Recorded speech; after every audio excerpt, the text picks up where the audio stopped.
इस वक्त की बड़ी खबर जो बंगाल से आ रही है, शुभेंदु अधिकारी के जो आत्म सहायक हैं, पीए हैं, पर्सनल असिस्टेंट हैं, चंद्रनाथ रथ, उनका गोली मारकर हत्या कर दी गई है। और सबसे चौंकाने वाली खबर यह है कि यह हत्या दोलतोला पुलिस लाइंस करके एक जगह है और दोहरिया के बीच जो मध्यम ग्राम के अंदर आता है। अब दोलतोला पुलिस लाइंस जो है ये एक बहुत हैपनिंग पुलिस लाइंस है जहां पे हमेशा पुलिस एक्टिविटी रहता है। तो वहां पर इस तरह का अगर हादसा हो जाता है तो जाहिर सी बात है कई सारे सवाल उठते हैं और कई सारे सवाल उठ भी रहे हैं। मैं एक एक करके उन मुद्दों पर आता हूं, लेकिन सबसे पहले यह बता दूं कि चंद्रनाथ रथ जो थे ये बहुत करीबी शख्स थे, शुभेंदु अधिकारी के बहुत पुराने जानने वाले थे। शुभेंदु अधिकारी का एक तरह से अगर कहें कि दाहिना हाथ यानी राइट हैंड मैन कहें तो गलत नहीं होगा। शुभेंदु अधिकारी इन पे पूरी तरह से ट्रस्ट करते थे। और सबसे बड़ी बात है, शुभेंदु अधिकारी जो भवानीपुर कॉन्स्टिट्यूएंसी यानी जो भवानीपुर में जो ममता बनर्जी को जो शिकस्त दिया है, जो हराया है, उसका जो स्ट्रैटेजी है, उस पोलिंग के जो स्ट्रैटेजिस्ट हैं ये भी चंद्रनाथ रथ थे। सवाल इसलिए यह भी उठ रहा है कि क्या इनको इसीलिए मारा गया कि ये जो हार है, अब एक बात तो साफ है साहब कि ये जो हार है ये तृणमूल को हजम नहीं हो रही है, पच नहीं रही है। तभी तो ममता बनर्जी ने साफ कह दिया कि वो इस पद से इस्तीफा नहीं देंगी। अब ममता बनर्जी चाहे कुछ भी कहें कि वो इस इलेक्शन में जीती हैं या लोग उनको जितवाया है, ये एक तरह से षड्यंत्र के तहत वो हारी है, ये सारी बकवास है और ये बकवास ममता बनर्जी हमेशा करती आई है, इसलिए ये कोई नई बात नहीं है। लेकिन क्या ये हत्या इस वजह से हुआ है या नहीं, अभी खैर ये स्पेकुलेटिव है, लेकिन जाहिर सी बात है ये सवाल तो उठेंगे, ये सवाल तो उठेंगे क्योंकि इट्स अ पॉलिटिकल मर्डर, ये सवाल भी उठेंगे। और अगर ये पॉलिटिकल मर्डर है तो जाहिर सी बात है सीधा सपाट जो लिंक है, सीधा सपाट जो कनेक्शन है वो असेंबली इलेक्शन से जुड़ता है। तो चंद्रनाथ रथ जो करीब 10 साढ़े 10 बजे कोलकाता जा रहे थे, क्योंकि शायद कल शुभेंदु अधिकारी का एक रैली है, जाहिर सी बात है 9 तारीख को स्वर्णिम इन सेरेमनी है, शपथ ग्रहण समारोह है और अभी कई सारे ऐसे एक्टिविटीज होंगे। तो इसी की तैयारी के वजह से चंद्रनाथ रथ कोलकाता जा रहे थे और उनके गाड़ी को ये दोलतोला पुलिस लाइन और दोहरिया जो कि मध्यम ग्राम के तहत आता है, यहां पे इंटरसेप्ट किया गया। और इंटरसेप्ट कैसे किया गया ये भी बहुत इंटरेस्टिंग है, जिसलिए एक बात बिल्कुल साफ आ रही है कि ये एक प्रोफेशनल किलर या सुपारी किलर या प्रोफेशनल किलर या ऐसे किसी का हाथ है जो प्रोफेशनल किलर या सुपारी किलर के साथ रहे हैं या they have a very strong connection with professional killing. क्यों? क्योंकि आन या आनंद फानंद में गोलियां नहीं चलाई गई। जरा इस जो मोडस ऑपरेंडाई है उसको समझने की कोशिश करिए। चंद्रनाथ रथ की जो गाड़ी थी ये आ रही थी मध्यम ग्राम की ओर, मिदनापुर से। और सबसे बड़ी बात है कि इस गाड़ी को रोकने के लिए एक गाड़ी का जो गाड़ी बेसिकली ये जो क्रिमिनल्स जो उनको फॉलो कर रहे थे, अब ये भी बिल्कुल साफ है कि ये लोग बहुत देर से इनको फॉलो कर रहे थे और शायद ये कई दिनों से रेकी भी कर रहे थे। तो ये गाड़ी इनको फॉलो कर रही थी बहुत दूर से। और जब ये दोलतोला और दोलतोला पुलिस लाइन से दोहरिया के बीच में ये जगह आई तो इन लोगों ने उस गाड़ी को इस गाड़ी के सामने खड़ा कर दिया ताकि वो गाड़ी रुक जाए। और जो गनर्स थे या सुपारी किलर्स थे, जो भी थे, इन लोगों ने दोनों तरफ से क्योंकि शीशा चढ़ा हुआ था तो जो दोनों तरफ से शीशा को पॉइंट किया और उसमें छेद किया और तब गोली मारी। यानी समझ सकते हैं कि ये कितना शातिर दिमाग का काम है। और जो एक्सपर्ट्स हैं या जो भी फॉरेंसिक एक्सपर्ट्स हैं या जो पुलिस के आला अफसर हैं, वो बार बार यही कह रहे हैं कि ये सुपारी किलर का काम है। और अभी थोड़ी देर पहले जो बैरकपुर के जो विधायक होंगे यानी अर्जुन सिंह, उन्होंने अभी कहा है कि 0.9 mm बोर पिस्टल का इस्तेमाल किया गया है और ये एक शातिर दिमाग का काम है। उन्होंने भी यही कहा। एक बात जो बार बार सामने आ रहा है वो ये है कि ये लोग जो हैं, जैसा मैं आपको बता रहा था, मोडस ऑपरेंडाई समझना बहुत जरूरी है। तो ये लोग इन्होंने गोली चलाई, गाड़ी में 3 लोग थे, चंद्रनाथ रथ, उनके ड्राइवर और एक और शख्स। ये तीसरा जो शख्स था ये बेसिकली नीचे झुक गया था, तो गोली इनको नहीं लगी, ये बच गया। लेकिन जो ड्राइवर है वो भी बुरी तरह से घायल हुए हैं। He is in a critical state. अब बता नहीं सकते उनके साथ उनका क्या होगा। He is undergoing treatment. लेकिन चंद्रनाथ रथ जो थे, इनका जो गोली आर पार हो गई सीने के और स्पॉट डेड है। जाहिर सी बात है, कोई पॉइंट ब्लैंक इस तरह से गोली मारता है तो पॉइंट स्पॉट डेड ही होगा, जो कि बार बार सामने आ रहा है कि ये एक प्रोफेशनल किलर का काम है। और प्रोफेशनल किलर पॉलिटिकल किलिंग में कोई नई बात नहीं है। कोई भी पार्टी हो, प्रोफेशनल किलर का ही इस्तेमाल किया जाता है, सुपारी किलर का इस्तेमाल किया जाता है। अब जरा जो मोडस ऑपरेंडाई है उसको समझने की कोशिश करिए। इन लोगों ने गाड़ी लगाई और गाड़ी से उतरे, इन लोगों ने हेलमेट पहनी थी। ये भी एक प्रोफेशनल किलिंग का ही पार्ट एंड पार्सल है। तो इन लोगों ने हेलमेट पहनी हुई थी और हेलमेट पहनने हालत में ही इन लोगों ने गाड़ी को इंटरसेप्ट किया, ग्लास पे छेद किया और छेद करके अंधाधुंध गोली चलाई, पॉइंट ब्लैंक।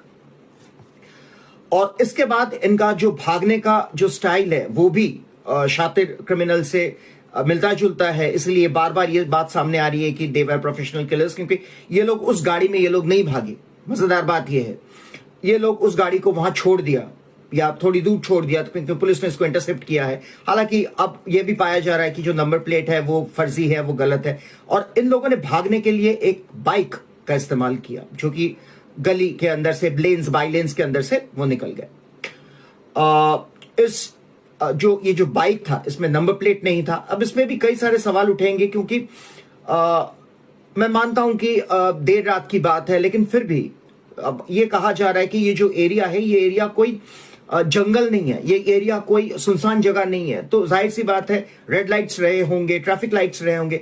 तो ऐसे में ये गाड़ी इंटरसेप्ट क्यों नहीं हुई? ये गाड़ी कैसे निकल आई? ये गाड़ी चेस कर रही थी। और सबसे बड़ी बात है कि विदाउट नंबर प्लेट ये गाड़ी कैसे निकल आई? खैर, ये सब तो आगे धीरे धीरे पता चलेगा किसने करवाया, क्यों करवाया। और जैसे कि मैंने कहा, इन लोगों ने हेलमेट पहना हुआ था। और जो सबसे बड़ी जो बात है कि 9 तारीख को शपथ ग्रहण समारोह है कोलकाता में।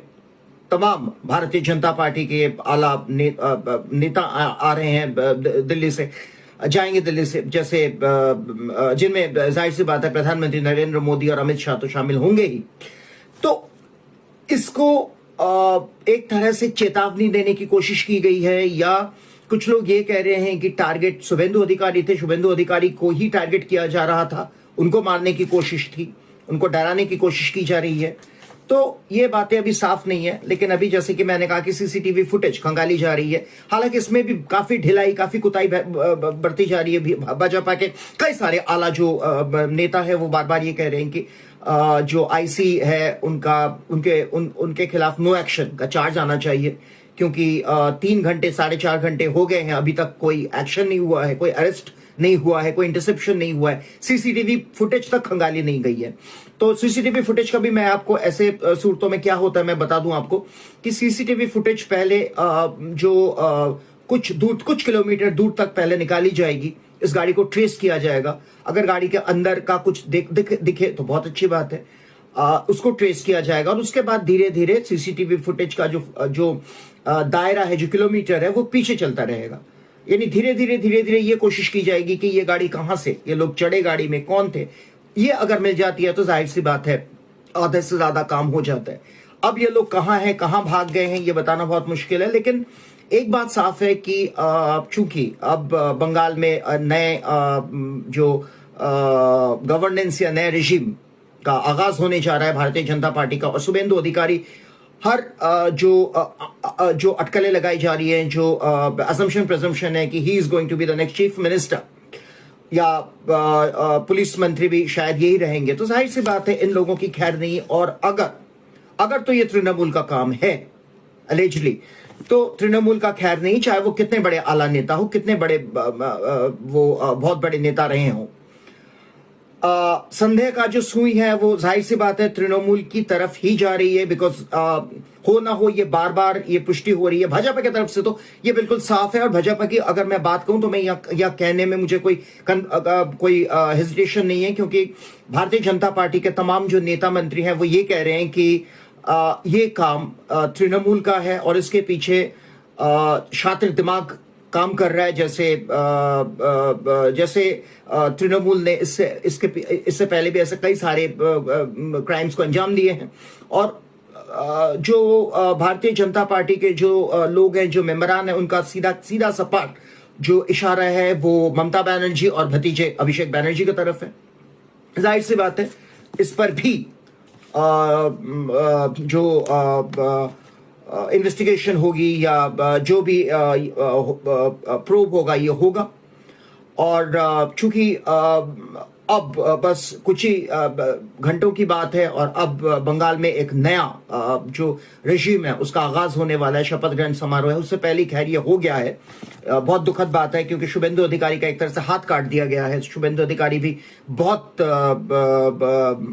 गमगीन दिखे, हालांकि उन्होंने अभी तक बाइट नहीं दिया। हम लोग वही इंतजार कर रहे थे कि शुभेंदु अधिकारी बाइट दे, और शुभेंदु अधिकारी क्या कहते हैं ये बहुत इंपॉर्टेंट है। शायद देर रात को दे, तड़के दे, 4 बजे दे, 5 बजे दे, जो जब भी दे, कोशिश करूंगा आप तक वो बाइट लाने का।